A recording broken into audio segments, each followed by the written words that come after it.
It's the Ross Tucker Football Podcast. Oh, yeah, it is. But it's not just any Ross Tucker Football Podcast. It is a Wisdom Wednesday presented by DraftKings, and we are keeping you on your toes this week. We've got the professor in, Greg Cosell from NFL Films University, our guy, Brian Neal, on the road, doing all kinds of bowl games, travel schedules. So it worked out better to do Greg here on a Wednesday. We'll have a new Spread the Word winner in 2 days, a new sponsor confirmation email winner in 2 days, and a new YouTube shout out winner, which I love, in 2 days. You get that cameo style video. So hit up any of our sponsors, like Simply Safe, email me, ross@rosstucker.com. You've got at Ross Tucker NFL, at Ross Tucker Pod. We're looking for a few good quote tweeters. And then the YouTube shout out, youtube.com/Ross Tucker NFL. Just subscribe, comment.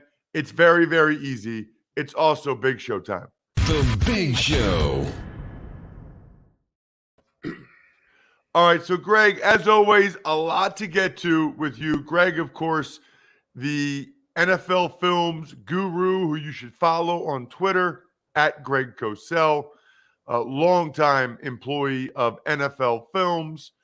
And, there's a bunch of football stuff to get to, Greg, but we lost, obviously, an NFL legend, an icon last night in John Madden. I'm going to talk about him a little bit more later, but I did want to give you an opportunity to just offer up your thoughts or anything that comes to mind for you when you think about John Madden. You know, Ross, this is my 42nd season at NFL Films, and that's a long time, obviously. It's more than 40% of the league's existence. And amazingly enough, I never met John Madden, but John Madden was the NFL because I don't go to games. That's people always think I go to games every Sunday. I don't go to games. I'm at home watching games. I work my 70 hours a week, and then I watch the games at home on Sunday. And for however long it was, John Madden was the NFL. Because when you put games on Sunday, and this was before Sunday Ticket and Red Zone and all that, the game was John Madden and Pat Summerall. And when John Madden did the game, that was the game. It was as simple as that. And he had such a tremendous influence, not just on watching the game, but on the way the game was presented. Because there was a sense, and I always fought this with the NFL matchup show, that people were not interested in the game from an X and O standpoint. And he had a way of speaking about the game from an X and O standpoint that made it totally understandable and fun for the audience. And I think that in many ways, he was kind of the precursor of my matchup show, which started in 1984 and has been going ever since. But I think without John Madden, we wouldn't be talking about X and O football at all today. And he did it in a way that just made it totally fun, totally fun. Greg, you just said two things there that I hadn't thought of and hadn't heard anybody else say. Number one, you make a great point about it being before the Sunday Ticket and the Red Zone. It was the game that was on. It was the game that was on. It was the game that was on. I mean, Yeah. There was no Sunday Ticket. There was no Red Zone. I hadn't heard anybody else say that. That's a great point.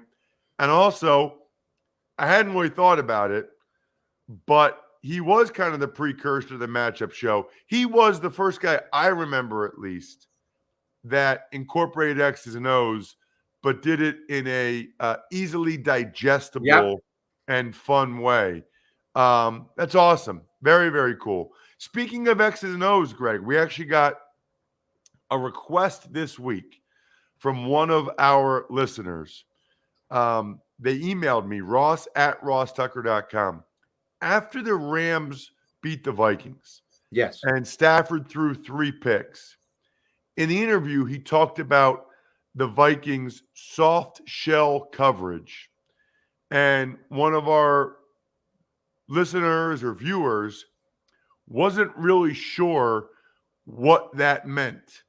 And I emailed him back, Greg, and I said, I think it's either just probably a 2 deep zone, Yep. 2 deep safeties. Maybe it's 3 deep, but it just means, in my opinion, correct me if I'm wrong, Greg, they're just playing deeper. They're playing softer, forcing you to complete things underneath.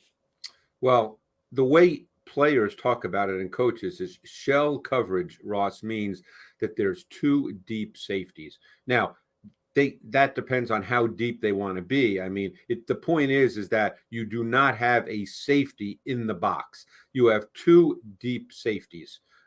You can have that in what is called quarters coverage, cover 4. You can have that in cover 2. You can have that in a mix of cover 4 and cover 2, which is quarter half is what it's called, or cover 6. So it just means that the safeties are deep. There's not a safety up on the line of scrimmage. And by the way, you're seeing more and more of that in the NFL, because what defenses are basically saying is, if you want to run the ball, go ahead and run the ball, because you percentage-wise get fewer and fewer explosive plays in the run game. And you know what's really interesting with the Rams and Matthew Stafford, obviously, is look at what the Rams have done running the ball the last 3-4 weeks with Sony Michel. And I guess they'll get Cam Akers back this week. But they've been running the ball very effectively, because ultimately the defense, by doing that, is inviting you to run the ball. And one other factor, when you play shell coverage like that with 2 deep safeties, you take away the seams. When you play with a single post safety, often the seams are available, unless you have an underneath defender, to use the word that's often used, carry the seam, meaning that someone runs with a seam route. But if you don't run with seam routes from underneath, the seams are available in single high safety coverage. The seams are not available when you play with 2 deep safeties. Awesome description, Greg. That's why you're the best. Thank you for the breakdown. And look, we're like Burger King. We're made to order or whatever. Do it your way. You want to know what shell coverage is? Email me, Ross@Ross.com. And remember, if you ever take advantage of any of our sponsors, I guarantee to read and respond to the question on the show. All right. There's probably going to be some shell coverages in Cincinnati, Greg, because the Bengals are hosting the Chiefs. Curious as to, what you saw this week, what you're thinking about this game. Obviously, Burrow had a huge day against the Ravens. Yeah, Burrow was awesome last week. He was efficient from the pocket, played with great timing and rhythm. He showed high level elimination and isolation traits. He made second reaction throws when necessary. It was a big time performance. Now he's going against a Chiefs defense that there's a couple of factors in this game on that side of the ball. Number one, I think that the Bengals offense, in terms of pass protection, one-on-one individual pass protection, still struggles. And they're playing against a very good defensive front that can win one-on-one matchups. That's number one. Number two, the Chiefs over the last 5, 6, 7 weeks, speaking of shell coverage, have played more cover 2 than any team in the league. And Tyrann Mathieu is the middle hole defender, and he's really good at it. And they get to it in different ways. There's a lot of disguise and late movement to get to cover 2. So they're going to ask Joe Burrow to have to do some thinking after he takes the snap. He won't be able to know exactly what the defense looks like before the snap. He will have to decipher it after he takes the snap. But the Chiefs play a ton of cover 2. Boy, that's interesting, Greg, because just watching them on TV, it feels like they're playing a lot of man. Like, it feels like the corners are in man a lot. Well, they do man. Their foundational coverages are cover 2 and man and cover 1. But they do, again, it's a percentage. When I say they play more cover 2, Ross, they're not playing 80% cover 2. If you play cover 2 25, 30% of the snaps, that's a very, very high percentage. So let's make that clear. We're not. You know what, too, Greg? And I think this is something that maybe you can correct me if I'm wrong, but I think they make their cover 2 look like so when they're playing man, they're so often in press man, and then when they're playing cover 2, they're still up there pressing and forcing the inside. Really, it looks the same. It does. Well, that's my whole point. Before the snap, very often it does look the same. And because in cover 2, you end up with 2 safeties over the top, Ross, you can press and disrupt routes off the line of scrimmage because corners know that they have safety help over the top. Corners in cover 2 are not responsible for vertical routes 20, 30 yards down the field by outside receivers, as they would be if they're playing man or cover 3. Excellent stuff, Greg. Speaking of excellent, I know we've talked a lot the last few weeks about how Josh Allen has to be Superman, so to speak. He does. For the Bills to win. Well, Greg, I watched a lot of that game. Kind of looked like to me like he was Superman. Well, it's a positive and a negative because he does have to be Superman. This is the most quarterback-centric team in the NFL. And this was an Allen game. He had 47 dropbacks. He had 12 runs, both designed and second reaction. The key was this. We know he can make great throws and great plays with his legs. We know that. The key was this. He did not get sacked. He did not commit a turnover. And he was hugely efficient on third down. He was 7 for 11 for 72 yards with 6 of those 7 completions resulting in first downs.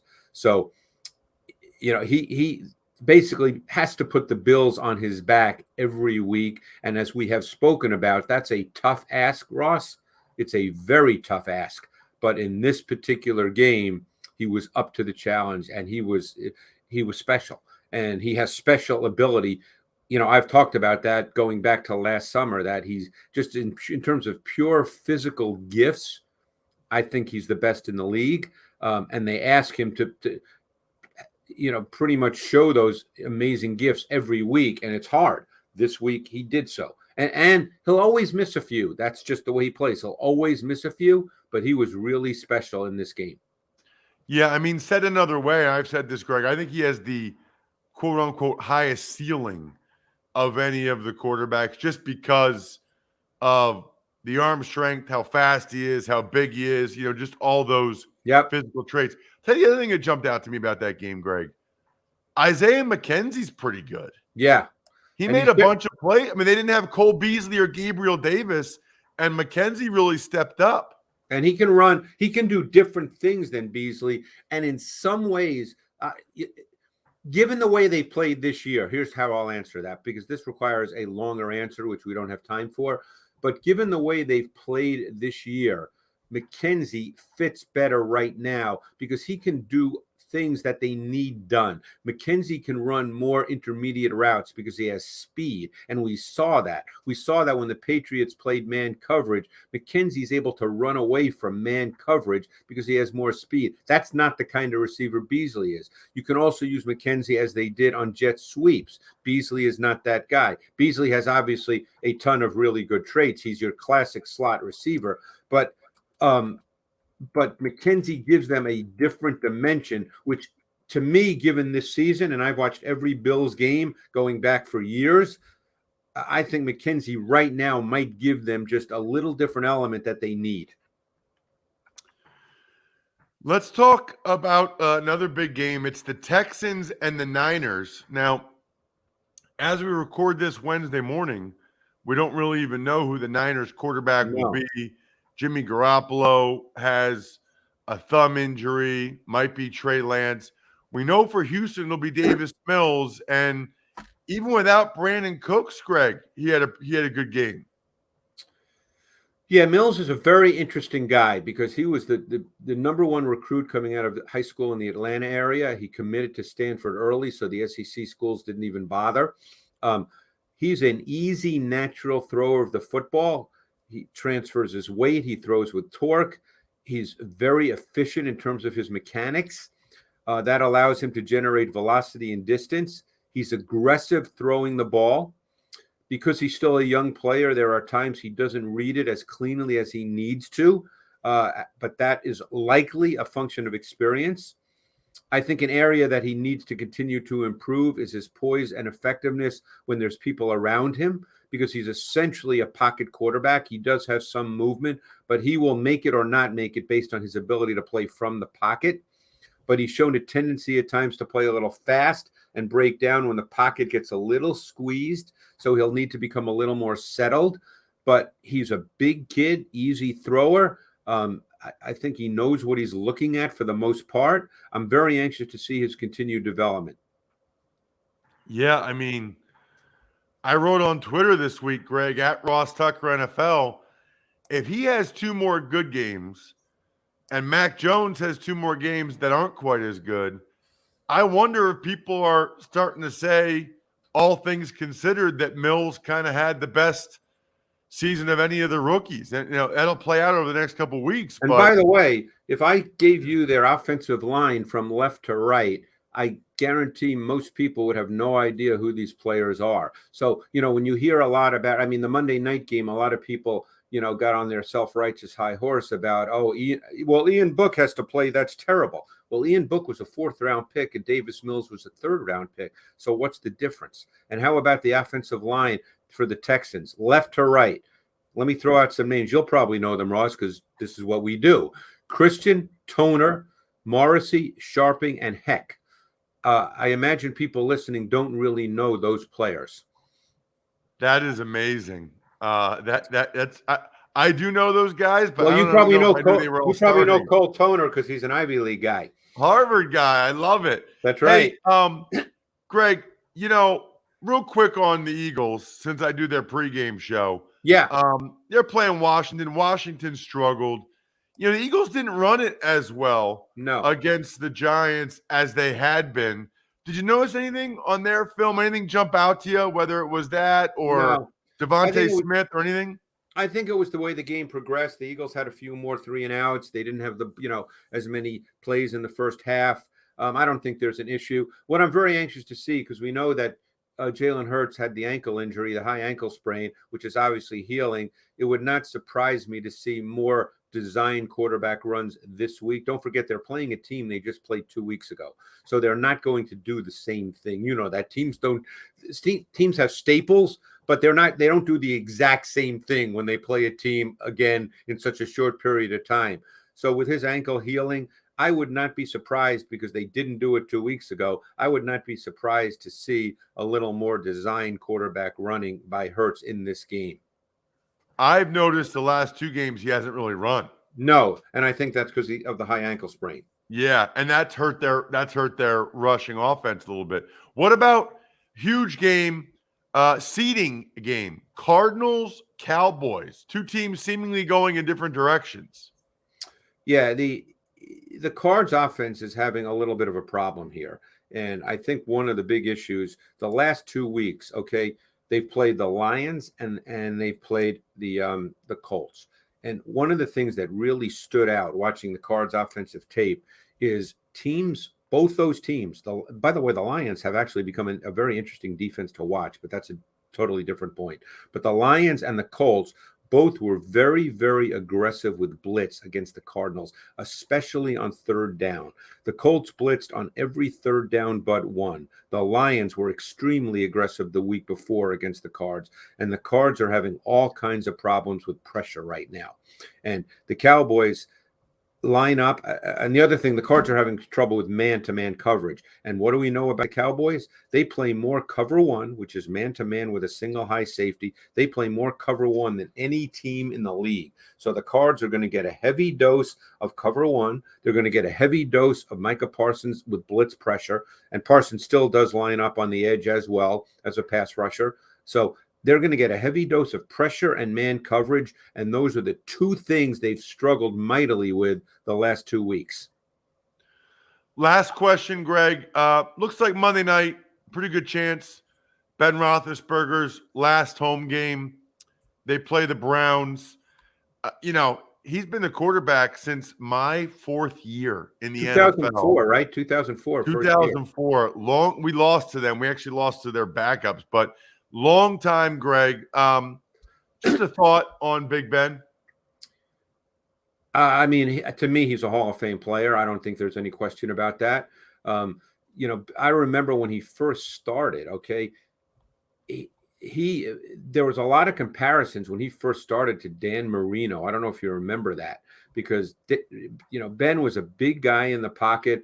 He could throw the ball. I always thought Ben was not a pure power thrower in the sense, we think of, let's say, someone like Matthew Stafford. I always thought Ben was more of a finesse thrower who could muscle it up and throw with power when it was demanded, but he wasn't just a guy, who threw 100 miles an hour. And then his ability in the pocket to just fend off pressure and remain in the pocket. And keep in mind, much earlier in his career, as you remember, and I'm sure people listening remember, he had very good second reaction ability. That was very much a part of his game. For younger viewers, they might see him now and think, God, this guy looks like he doesn't move very well. But for his first, 9, 10, 11 years, Ross, he was really good at moving, not as a runner per se, although he'd have that once in a while, but just his ability to move and then make throws. He was really, really good at that. He was a really fun guy to watch. And, obviously this could well be his last year. I imagine it will be, but I think he's a Hall of Fame player. Well, you're a Hall of Fame analyst. Thank you, Greg. Love it, as always, at Greg Cosell on social media. So you know everything Greg's got going on. Awesome stuff, Greg. Intern Casey's going to hate you as usual. I have like 6 different clips I want her to cut. Thank you, man. Thanks, Ross. Appreciate it. Man, that guy's awesome. Our friends at Simply Safe have an awesome deal. They're giving you access to all their holiday deals. Still, 40% off their award-winning home security. I cannot stress enough how nice it is to come home when you're away all day or you go away for a weekend and you hit the buttons and your house was secured the whole time. Nobody was in there. Like, you just know, because it's got sensors that you can have all over your house. It's not just the doors. You can obviously have the doors, but you can have motion sensors as well. And then the camera. My wife loves the camera. There's a reason why it was named Best Home Security Systems of 2021 by U.S. News and World Report. It is so nice with everybody getting packages and stuff to have that camera. Listen, you can get a complete home security system starting at just over $100. No long-term contracts or commitments. Hurry, because supplies are limited. Take 40% off at simplysafe.com/Tucker today. Go to simplysafe.com/Tucker. Tuck's Takes. Hey, Ross, good morning. You and Greg touched on it, but your thoughts on the passing of John Madden, an NFL legend? So, yeah, I tweeted this last night. Never met him, but I feel like I love the guy. Things that jump out to me: he made football fun. He highlighted line play more than seemingly anybody else did. He loved life. He loved football. And those things oozed off the screen. He loved food.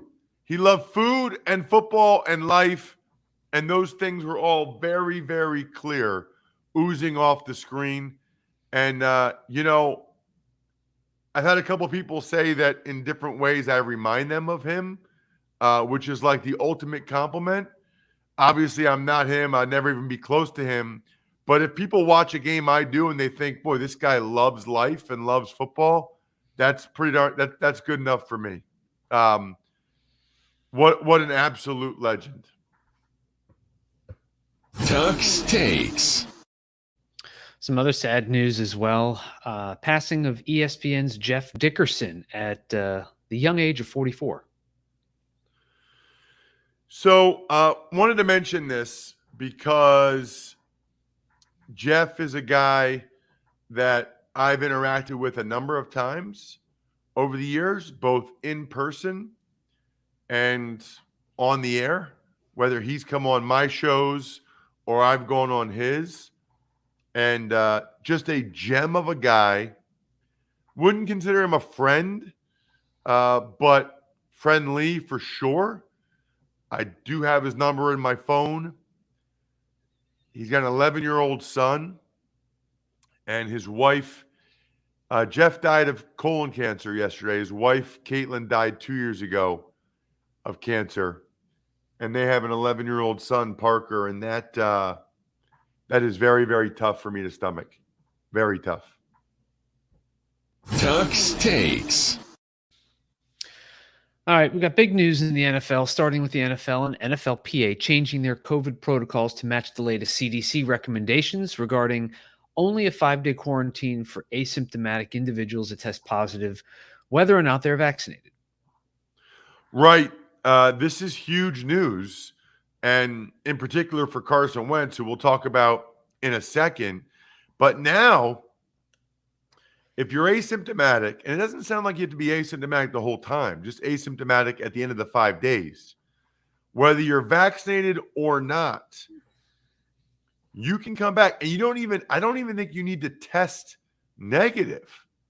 I don't even think you need to test negative. I think, I got to check that again. I don't think you need to test negative, Bri. I think it's like, in fact, you don't. 5 days after you test positive, if you're not having symptoms anymore, you're good to go, which means a lot of guys that test positive on Monday will be able to play on Sunday, which is huge for the NFL, for their teams, for competitive balance. I mean, huge. And it's in line, as far as I know. I'm not a guy that follows it that closely but in line with the CDC guidance. Speaking of guidance, how about people that overcome the odds, rewrite the playbook, deliver under pressure? The MVPs of small business lead their teams to victory all year long. Visa is proud to provide playmakers everywhere with more tools to help grow their business, help them achieve even greater success. Because the more people we can empower, the more we all win. Visa, a network working for everyone. Tuck's Takes. So you mentioned Carson Wentz testing positive. He was placed on the COVID-19 list yesterday. Right. And this is unbelievable. I mean, the guy's placed on the COVID-19 list for a positive test on Tuesday. He's unvaccinated. So previously, it would have meant he's out 10 days no matter what. Now, he might be able to play Sunday. I mean, we literally have CDC guidelines changing the competitive balance of the NFL mid-season. And it's not like that's why they're doing it. It's not like they're, the CDC is Colts fans. It just happens to be the timing as we learn more about COVID and I guess in particular this Omicron variant. It's just wild. It's really, really wild that that's where we are. Tuck's Takes. Jacksonville Jaguars are looking for a new head coach, obviously. They asked permission to interview Byron Leftwich, Todd Bowles, Dan Quinn, Kellen Moore, among others, as they retain general manager Trent Baalke. Right. So both coordinators for the Bucks, both coordinators for the Cowboys.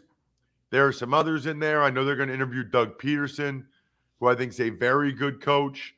The most interesting part there, though, is that they're retaining Trent Baalke. So if you're a head coach that has options, do you want to go with the Jags if you know Baalke is going to be the GM and you may or may not have a relationship with him? You may or may not think or know good things about him based on talking to other people. Pretty interesting. Shout outs. Pizza Boy Brewing, Sporticulture, Vision Comics with an X, HumanHeadNYC.com, SteakhouseSports.com.